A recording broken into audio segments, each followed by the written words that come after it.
Et si nous vous disions qu'un seul dirigeant pouvait changer le destin d'une nation entière en moins de 2 ans? Et si le Burkina Faso, un pays autrefois négligé par les puissances mondiales, était désormais au cœur de la transformation économique de l'Afrique? Il ne s'agit pas simplement d'une histoire politique, mais d'un tournant historique en train de s'écrire. Sous la présidence d'Ibrahim Traoré, le Burkina Faso n'a pas seulement brisé les chaînes économiques qui l'entravaient, il a également posé les bases d'un avenir fondé sur l'autosuffisance, la force industrielle et la renaissance culturelle. Il a défié les institutions financières mondiales, récupéré les richesses nationales et reconstruit l'épine dorsale de l'économie de son pays sans recevoir la moindre aide des puissances occidentales. Mais les révolutions ne se produisent pas sans combat. Le parcours de Traoré a été marqué par la résistance, la stratégie et une volonté inébranlable. De son rejet des prêts du FMI à la nationalisation des mines d'or, en passant par l'augmentation de la production alimentaire et la réduction de la corruption gouvernementale, son leadership a réécrit les règles de la gouvernance. Mais comment a-t-il réussi cet exploit? Qu'est-ce qui distingue sa stratégie? Et pourrait-elle devenir un modèle pour l'avenir de l'Afrique? Découvrons-le. Pendant des décennies, le Burkina Faso, comme de nombreuses nations africaines, a été piégé dans une guerre silencieuse. Une guerre qui ne se livrait pas avec des armes ou des chars, mais avec des dettes, des taux d'intérêt et un chantage économique. Cette guerre était menée par des institutions étrangères qui n'ont jamais tiré une seule balle, mais qui ont réussi à contrôler des économies entières. Le Fonds monétaire international, FMI, et la Banque mondiale, ces deux piliers de la finance mondiale, ont maintenu le Burkina Faso sous leur emprise pendant des années. Leurs prêts étaient assortis de promesses de développement, mais la réalité était tout autre. En échange de cette prétendue aide, le pays devait accepter des ajustements structurels, des mesures d'austérité, des privatisations forcées et des politiques qui servaient davantage les créanciers que le peuple burkinabé.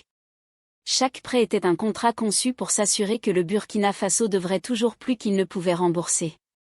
Et chaque fois que le gouvernement peinait à honorer ses obligations, le FMI resserrait son étau en augmentant les taux d'intérêt, en imposant de nouvelles coupes dans les services publics et en dictant des politiques qui bénéficiaient avant tout aux prêteurs. C'était un cycle destiné à maintenir le pays enchaîné économiquement.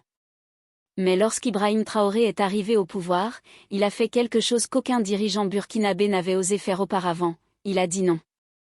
Traoré n'a pas simplement refusé de nouveaux prêts du FMI et de la Banque mondiale, il a rejeté leur modèle économique dans son ensemble. Il avait compris les règles du jeu, une fois qu'un pays accepte leur argent, il devient leur propriété. Alors, au lieu d'emprunter, il a misé sur l'autosuffisance. D'abord, le monde financier a observé avec stupéfaction. Pas de prêts du FMI, pas d'assistance de la Banque mondiale? Comment un petit pays en développement comme le Burkina Faso pouvait-il survivre sans le soutien des institutions financières occidentales? Mais Traoré n'était pas intéressé par la simple survie. Il voulait la liberté.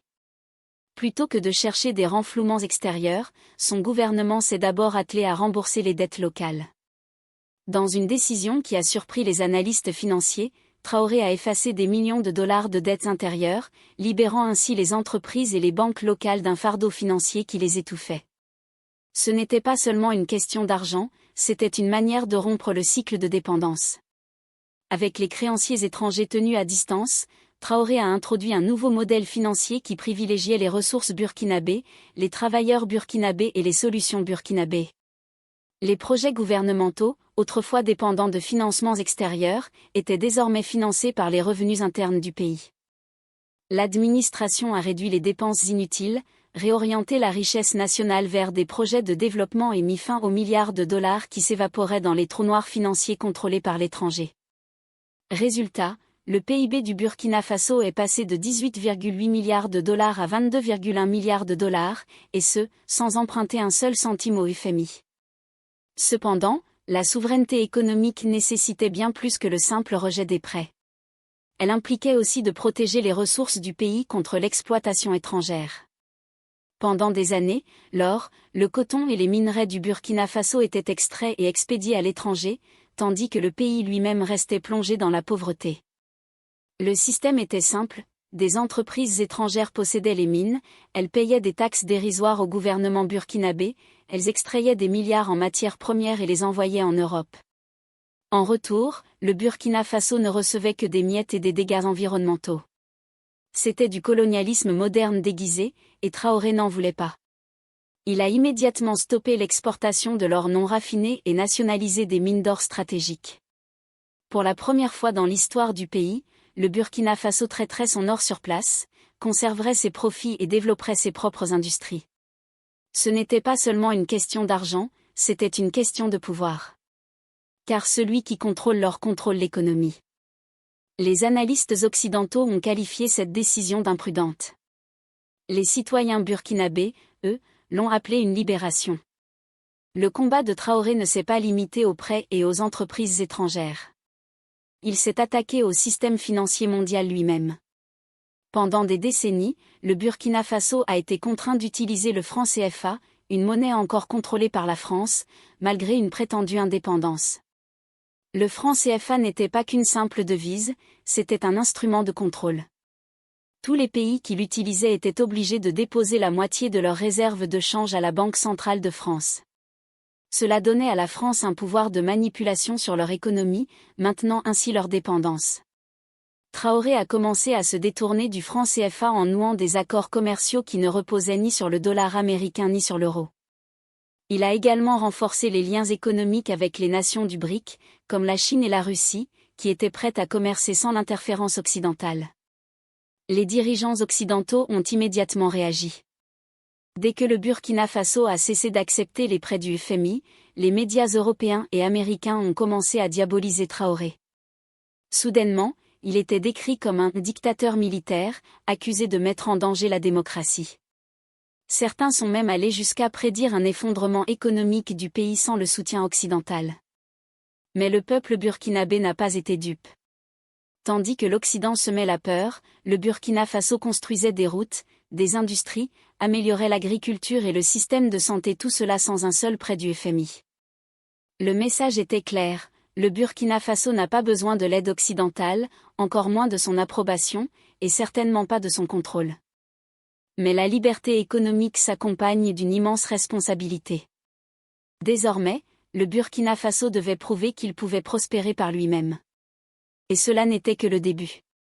Traoré devait renforcer l'économie, et l'un des meilleurs moyens d'y parvenir était d'initier une révolution industrielle.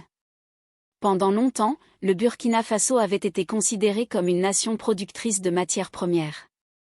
L'or était extrait, mais quittait le pays sans être raffiné. Les produits agricoles étaient cultivés, mais transformés ailleurs. Le coton était récolté, mais c'était dans des usines lointaines qu'il devenait du tissu. Pendant des années, le pays était piégé dans un cycle de production brute sans transformation, garantissant que la vraie richesse, celle des industries à forte valeur ajoutée, restait entre les mains des puissances étrangères. Le président Ibrahim Traoré a vu cette réalité pour ce qu'elle était, un système conçu pour maintenir le Burkina Faso en bas de la chaîne économique mondiale. Il a refusé de laisser cette situation perdurer. L'industrialisation était la pièce manquante du puzzle. Aucun pays n'avait jamais atteint une véritable puissance en se contentant de vendre des matières premières. Les nations qui dominaient le commerce mondial étaient celles qui produisaient des biens finis. Traoré savait que si le Burkina Faso voulait une indépendance réelle, il devait non seulement contrôler ses ressources, mais aussi leur transformation en produits prêts à être commercialisés.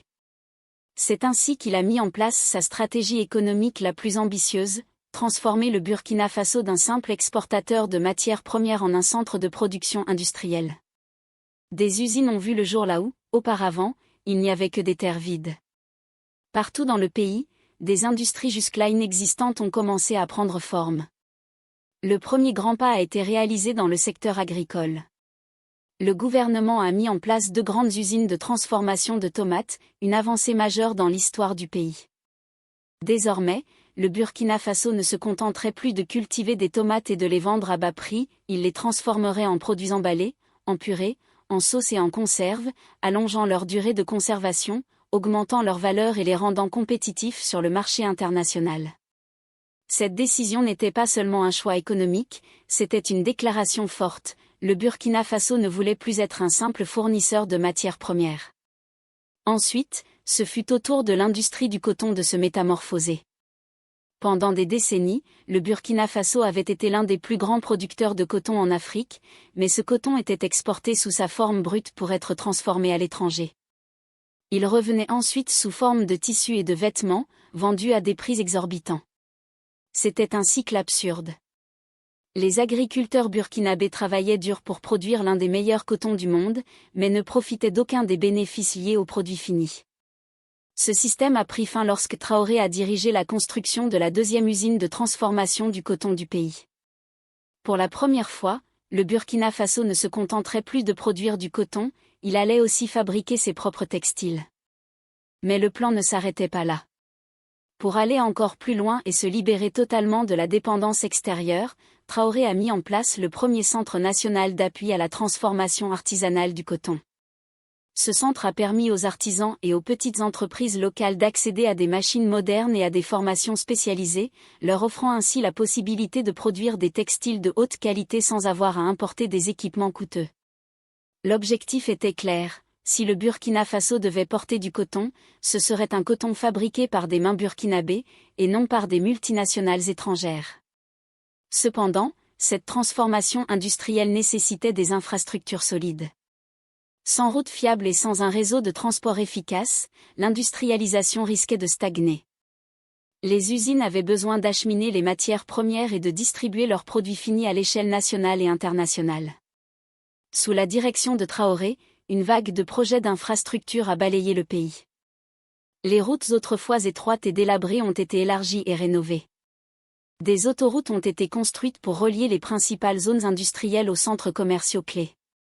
L'ambitieux projet de l'aéroport de Ouagadougou-Donsin, dont la fin des travaux est prévue pour 2025, constitue une autre pièce maîtresse de cette transformation économique. Cet aéroport a été conçu pour gérer des expéditions de fret à grande échelle, ouvrant ainsi de nouvelles opportunités pour le commerce international. Le Burkina Faso ne se préparait plus seulement à l'autosuffisance nationale, il se positionnait comme un futur leader régional. Contrairement au gouvernement précédent qui avait toujours fait appel à des entreprises étrangères pour construire et gérer les infrastructures nationales, Traoré a insisté pour que ces projets soient dirigés par des ingénieurs, des ouvriers et des entreprises burkinabées. Les entreprises locales ont été priorisées, créant ainsi des milliers d'emplois et veillant à ce que la richesse générée par ces projets reste dans le pays. Cette approche était stratégique, en développant des compétences locales et en réduisant la dépendance aux entreprises étrangères, le Burkina Faso s'assurait que ses futurs projets pourraient être réalisés en interne, réduisant les coûts à long terme et garantissant une souveraineté totale sur son développement. Cette poussée vers l'industrialisation a évidemment rencontré des résistances. Les multinationales qui avaient longtemps profité du rôle du Burkina Faso en tant que simple fournisseur de matières premières voyaient leur emprise s'effriter. Elles avaient bâti des empires en maintenant les nations africaines dépendantes de leurs industries de transformation. L'idée que le Burkina Faso puisse raffiner son propre or, transformer ses propres aliments et fabriquer ses propres textiles représentait une menace directe pour leur domination économique. La réaction ne s'est pas fait attendre. Les analystes internationaux ont commencé à qualifier les politiques économiques de Traoré de risquées et insoutenables. Les investisseurs étrangers ont prévenu que le pays souffrirait sans partenariats extérieurs. Mais la réalité sur le terrain racontait une toute autre histoire. L'économie locale a explosé. Les industries ont prospéré. Des emplois ont été créés à un rythme que le Burkina Faso n'avait jamais connu auparavant. Plutôt que de voir ses richesses disparaître dans des comptes bancaires étrangers, le pays conservait enfin les fruits de son travail. Les secteurs industriels autrefois négligés sont devenus des piliers de la croissance nationale. Les agriculteurs, les ouvriers d'usines, les ingénieurs et les entrepreneurs faisaient partie d'un mouvement plus vaste, un mouvement qui redéfinissait ce que signifiait être burkinabé.